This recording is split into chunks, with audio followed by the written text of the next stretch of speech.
Universe में जितने heroes के चर्चे नहीं, उससे कहीं अधिक विलन्स के चर्चे हैं, क्योंकि स्किबिडी यूनिवर्स में शक्तिशाली टाइटन टीवी मैन भी खुद को अपग्रेड करके थक चुका है। पर आज के इस वीडियो में हम जिस विलन की बात करेंगे उनमें से एक तो इतना शक्तिशाली है जिसे शायद अपग्रेड होने की जरूरत नहीं है, वहीं दूसरा खुद को इतनी बार अपग्रेड करता रहता है मानो ये कोई एंड्रॉइड हो। खैर, स्किबिडी टॉयलेट के यूनिवर्स में इन दोनों सा ताकतवर तथा शातिर विलन भी शायद कोई ना हो। हम बात कर रहे हैं काले नकाब वाले जगरनॉट एस्ट्रो टॉयलेट तथा सबसे धूर्त टॉयलेट जी मैन की। तो आज के इस वीडियो में हम जानेंगे कि क्या हो अगर जगरनॉट एस्ट्रो टॉयलेट का मुकाबला जी मैन के 5.0 वर्जन से हो जाए, किसकी होगी जीत। आइए जानते हैं आज के इस वीडियो पर वीडियो में आगे बढ़ने से पहले वीडियो को जरूर लाइक कर दें। सबसे पहले बात करें जगरनॉट एस्ट्रो टॉयलेट की, तो ये भुजाओं सहित एक 275 फीट विशाल टाइटन है, जो कि स्किबिडी टॉयलेट के एपिसोड 72 में पहली बार हमें तब दिखा था जब डिटेनर एस्ट्रो टॉयलेट और जी मैन 4.0 आपस में लड़ रहे होते हैं और जी मैन डिटेनर टॉयलेट को मारने ही वाला होता है कि तभी अचानक वहां पर जगरनॉट एस्ट्रो टॉयलेट आकर डिटेनर टॉयलेट की जान बचा लेता है। वैसे तो जगरनॉट एस्ट्रो टॉयलेट डिटेनर से भी ज्यादा शक्तिशाली है, पर यह डिटेनर के ही रैंक में आता है, जो हमें इसके हेलमेट पर बने नंबर को देखकर पता चलता है। जगरनॉट एस्ट्रो टॉयलेट को बिना हथियार और शील्ड के रेयरली ही देख पाए होंगे, क्योंकि इसके दाहिने हाथ में हमेशा ईएमपी शॉकवेव से खतरनाक वेपन हरदम होता है, वहीं बाएं हाथ पर हेक्सागोनल एनर्जी शील्ड। इसे सभी आसानी से इसलिए पहचान सकते हैं क्योंकि यह हरदम काले रंग का गैस मास्क पहने रहता है। इसकी आंखों से लाल रंग की रोशनी सदैव विकिरणित होती रहती है। अब दिखने में ये खूंखार तो है ही, पर इसे खतरनाक बनाती है इसकी आर्सेनल पावर, विशाल क्लोज वाले मैकेनिकल आर्म्स, सतह पर लगे ventral machine gun, static warp levitator तथा मेटालिक हेलमेट। अब बात करें जगरनॉट एस्ट्रो टॉयलेट के पावर्स एंड एबिलिटीज की, तो इसके पास है forge mechanical extended grips. Simple शब्दों में कहा जाए तो पंजों वाले विशाल मैकेनिकल आर्म्स जो किसी भी चीजों को पकड़ने की क्षमता रखते हैं। किसी भी चीजों मतलब वो फिजिकल फॉर्म में हो या एनर्जी के फॉर्म में। इसके साथ ही इसके आर्म से थ्रो हुई ऑब्जेक्ट किसी गोली की रफ्तार से भागती है। इसके पास है ईएमपी शॉक वेव कैनन, जिससे ये शक्तिशाली एनर्जी प्रोजेक्टाइल को दुश्मनों पर स्ट्राइक करवा सकता है, और ये प्रोजेक्टाइल इतने विध्वंसक होती है कि जब ये एक्सप्लोड होती है तब ये अपने चारों ओर शॉक वेव उत्पन्न कर देती है, यानी दुश्मन एक्सप्लोजन से भी बच गया तो शॉक वेव से नहीं बच पाएगा। इसके बाएं हाथ में एक क्रिम्सन हेक्स शील्ड है, जो कैसे भी हथियारों या अटैक से इसकी रक्षा करता है। इसके निचले भाग में एक वेंट्रल बुर्ज लगी है, जिसका साइज काफी विशाल है, और ये एक मशीन गन की तरह दिखता ही नहीं बल्कि लॉन्ग रेंज फायर ये अपने इसी पार्ट से करता है। ये हर वक्त हवा में ग्रेविटी को डिफाई करके लेविटेट करता रहता है।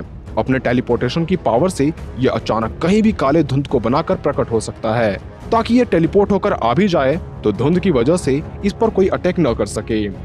ये हैवी ड्यूटी विजन गॉगल्स भी पहना रहता है, जिस वजह से इस पर हिप्नोटिक पावर भी काम नहीं आ पाते। एपिसोड 75 में इस पे एक्सरे विजन भी आ गई, जिसकी मदद से ये दीवारों के पार छिपे दुश्मन को भी देख सकता है। अगर इसके कुछ फीट्स की बात कर ले तो एपिसोड 72 में ये जी मैन के लेजर कैनन और शील्ड को डिसेबल कर चुका है। स्पीकर मैन को भी उसकी औकात दिखा चुका है।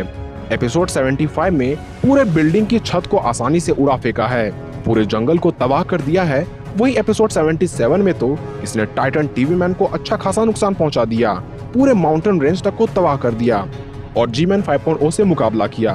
पर बात करें जी मैन 5.0 की, तो इसके अपग्रेड होने के ब्लूप्रिंट हम एपिसोड 74 में ही देख चुके हैं, पर ये पूर्ण रूप से हमें एपिसोड 77 में दिखा, जहां इसने आते ही खलबली मचाकर रख दी।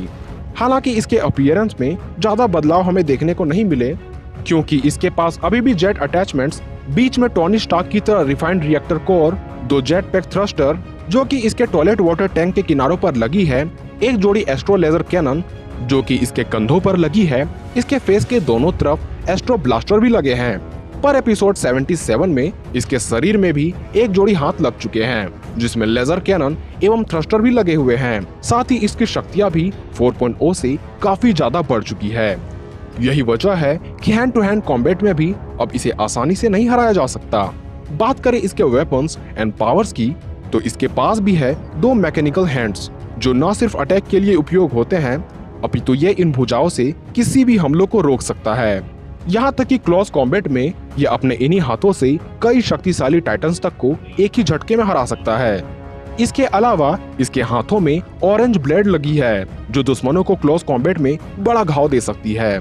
और इस हाथ के भी दो मोड है, फिस्ट एंड लेजर, यानी ये इन हाथों से मुक्का भी बना सकता है, यह लेजर भी फायर कर सकता है।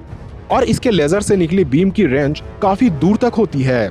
जी-मैन के दोनों तरफ जायंट एस्ट्रो डिस्ट्रक्शन लेजर लगे हुए हैं जो नॉर्मल लेजर की तरह नहीं होते, बल्कि इससे मचने वाली तबाही का इम्पैक्ट काफी बड़ा होता है।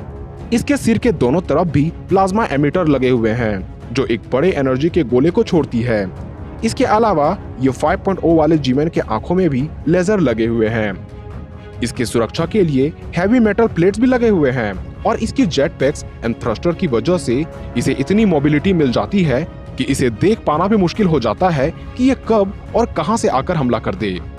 इसके आंखों में भी लगे ग्लासेस नॉर्मल ग्लास न होकर ऑरेंज विजर है जो इसे फोटोन बेस्ड वेपन से इसकी रक्षा करता है।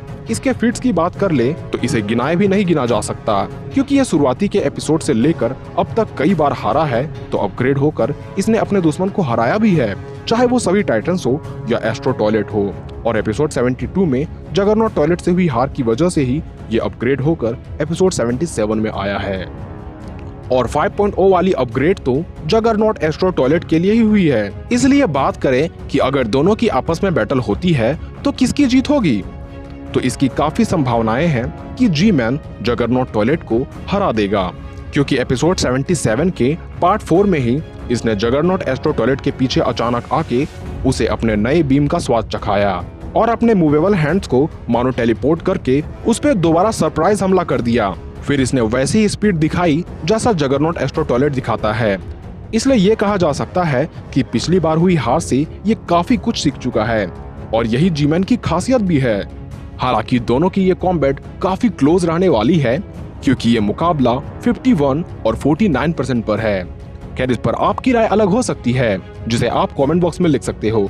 तो आज के लिए बस इतना ही, मिलते हैं अगले वीडियो में।